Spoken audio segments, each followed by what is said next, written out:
Samajwadi party के धरना प्रदर्शन में शामिल हुए धर्मेंद्र। बता दें 143 सांसदों को लोकसभा से निलंबन के बाद से इंडिया गठबंधन के सभी घटक दल देश भर में प्रदर्शन कर रहे हैं। उसी क्रम में आज समाजवादी पार्टी ने प्रदेश भर में सांसदों के निलंबन को लेकर धरना प्रदर्शन कर राष्ट्रपति के नाम ज्ञापन सौंपा है। इसी क्रम में बदायूं में सपा नेता पूर्व सांसद धर्मेंद्र यादव के नेतृत्व में सपाइयों ने धरना प्रदर्शन कर राष्ट्रपति के नाम ज्ञापन सौंपते हुए केंद्र सरकार पर जमकर निशाना साधा। इस दौरान सपा नेता धर्मेंद्र यादव ने पत्रकारों से भी वार्ता कर सरकार पर निशाना साधा। बताते चले बदायूं में पूर्व सांसद धर्मेंद्र यादव के नेतृत्व में सपा कार्यालय पर सैकड़ों सपाइयों ने धरना प्रदर्शन किया, तो वहीं अखिलेश के भाई धर्मेंद्र यादव केंद्र सरकार पर बरसते नजर आए और कहा कि वर्तमान सरकार लोकतंत्र की हत्या कर रही है। जिस तरह विपक्ष के 143 सांसदों को सदन से निलंबित किया है वह लोकतांत्रिक हत्या है। इतना ही नहीं, पूर्व सांसद धर्मेंद्र यादव ने कहा कि भारतीय जनता पार्टी ने कभी संघर्ष नहीं किया और ना भाजपा की विचारधारा से जुड़े लोगों ने कभी संघर्ष किया। देश की आजादी के समय भी भाजपा विचारधारा के लोग माफी मांगकर जेल से रिहा हुए थे। वहीं एक निजी टीवी चैनल के पत्रकार ने पूर्व सांसद धर्मेंद्र यादव से उनकी पार्टी के वोट बैंक के बारे में एक तीखा सवाल कर लिया, तो पूर्व सांसद धर्मेंद्र यादव ने पत्रकार से ही उल्टा पूछने लगे कि किस चैनल से हो।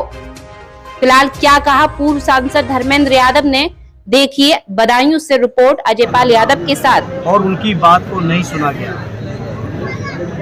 मैं समझता हूँ लोकतंत्र खत्म करने की नीचे है क्या नियत है बीजेपी की, इससे बड़ा कोई दूसरा उदाहरण नहीं हो सकता।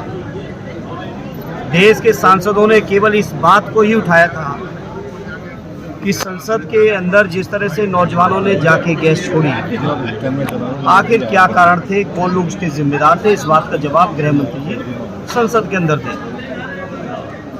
और ये बहुत सामान्य सी बात है, देश के अंदर इतनी बड़ी घटना हो जहां लोकतंत्र के मंदिर में दो नौजवान गए और उन्होंने जाके गैस छोड़ी, संसद के ऊपर एक तरह का हमला हुआ और दिन भी वही मुकर्रर किया उन लोगों ने जो 13 दिसंबर जहां पे एक बार पहले भी पार्लियामेंट में हमला हुआ जिसमें 13 लोग शहीद हुए।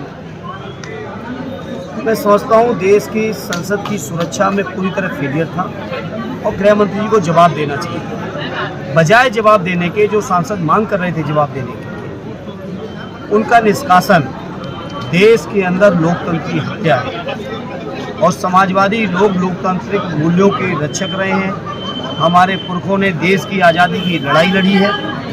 हमारे नेता माननीय नेताजी ने हमेशा लोकतंत्र को मजबूत करने के रास्ते को पकड़ा है और आदरणीय अखिलेश यादव जी के नेतृत्व में हम समाजवादी लोग लोकतंत्र बचाने की लड़ाई को लड़ने का काम कर रहे हैं।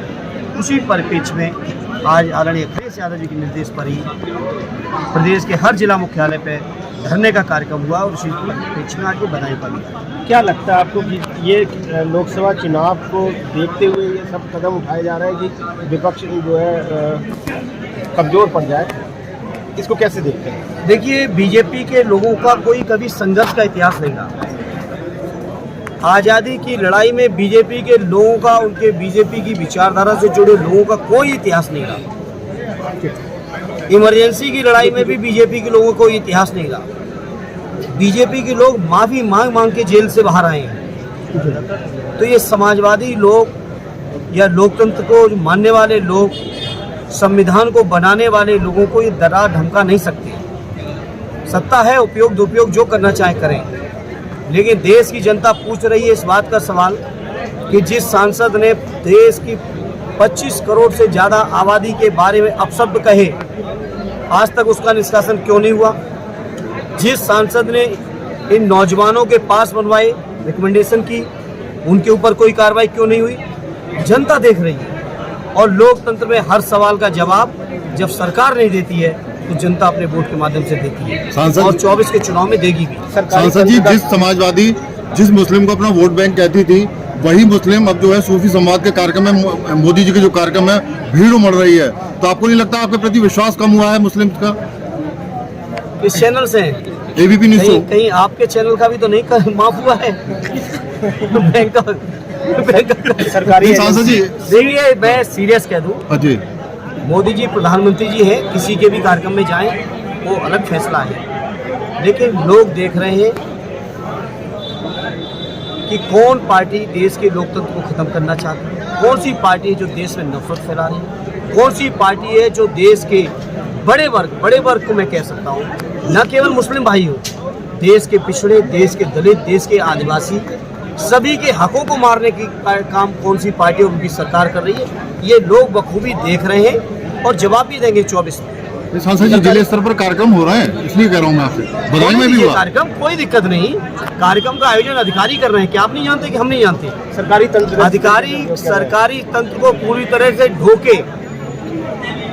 से ढोके कार्यक्रम जो कर रहे हैं, उन्हीं जो लोग कार्यक्रम कर रहे हैं वही लोग वोट सरकार के खिलाफ देंगे। सांसद जी आप कानून के पक्षधर की बात बन रहे हैं, आपके जितने भी लोग बोल रहे थे, वहीं पर आपके नाम पर अभी फर्जी वोटों की भी आह्वान किया जा रहा है कि फर्जी वोट भी डाल दीजिए, सांसद जी को जिता दीजिए। अभी पीयूष रंजन यादव जी कह रहे थे आपके नहीं, फर्जी नहीं, गलत। सीट शेयरिंग पे कोई बात हुई? सीट शेयरिंग का काम पार्टी के राष्ट्रीय अध्यक्ष जी और इंडिया गठबंधन के जो अन्य दल हैं उन पार्टियों के लीडर मिलकर कर लेंगे, कोई बड़ा इशू नहीं रहेगा। हालांकि कुछ लोग इंतजार करते हैं कि कहीं से कुछ मिले, कहीं कुछ आपस में मतभेद बढ़े, लेकिन बहुत मजबूत गठबंधन है, कोई मतभेद होने नहीं जा रहा है। सभी का एक उद्देश्य है कि देश से भाजपा को हटाओ, देश के लोकतंत्र को बचाओ, देश के संविधान को बचाओ। आप बताओ, मामूली घटना 142 सांसद निकाल के बाहर कर दिए गए, केवल इस बात के लिए गृह मंत्री जी जवाब दें, और गृह मंत्री जी हाउस में नहीं गए तब तक, और जैसे ही निष्कासन हो जाता है गृह मंत्री जी कई कानूनों के बदलाव लेके सदन में पहुंच जाते हैं। अब क्या करना चाहते हैं? अरे कहाँ ले जाना चाहते हैं इस लोकतंत्र? एमपी साहब, इस धरना प्रदर्शन में राष्ट्रीय सचिव जो है आबिद रजा साहब शामिल नहीं हुए, तो इसमें बाहर है, मेरी सूचना ये है, क्योंकि कल ही शाम 4 बजे नोटिस आया है इस कार्यक्रम का। स्वाभाविक है जो जहाँ बाहर है, हमारे बिशौली के विधायक भी बाहर थे, सैसवान वाले भी बाहर थे, तो वो कोई बड़ी बात नहीं, चूंकि अगर बहुत पहले से नोटिस होता तो सभी साथ में। अब आपके शहर सुखहाबाद में लग्जरी होटल की सुविधाओं का एहसास मांजनी ग्रैंड इन इसमें है बहुत कुछ खास आपके लिए। क्लास 1 की सुविधाओं वाले होटल में प्राकृतिक नजारों की खूबसूरती के साथ लग्जरी सुविधाओं का रोमांच, अपनों के साथ बिताए पलों को यादगार बनाने के लिए हर तरह की सुविधाएं। होटल मां अंजनी ग्रैंड इन में आपका स्वागत है। यहां आपको मिलेगा लग्जरी रेस्टोरेंट जिसमें कई प्रकार के स्वादिष्ट भोजन जैसे इंडियन फूड, चाइनीज फूड और साउथ इंडियन फूड बेहतर सर्विस के साथ। इसके अलावा हमारे यहाँ मल्टीपर्पज क्लासिक रूम जैसे deluxe room, super deluxe room, AC room, non AC room के साथ suite room, dining room, delegation conferencing hall hotel Manjani में पधारें। हमारे यहाँ जिम की सुविधा, लेडीज एंड जेंट्स पार्लर के साथ स्ट्रीम बाथ, सोना बाथ, मॉकटेल, स्विमिंग पूल। अपने अतिथियों के लिए हम लेकर आए हैं रूफटॉप के साथ फूड फेस्टिवल की सुविधा। इसके अलावा हमारे यहाँ मैरिज इवेंट, फैमिली इवेंट के साथ ही pick and drop facility, modern parking की भी सुविधाएं।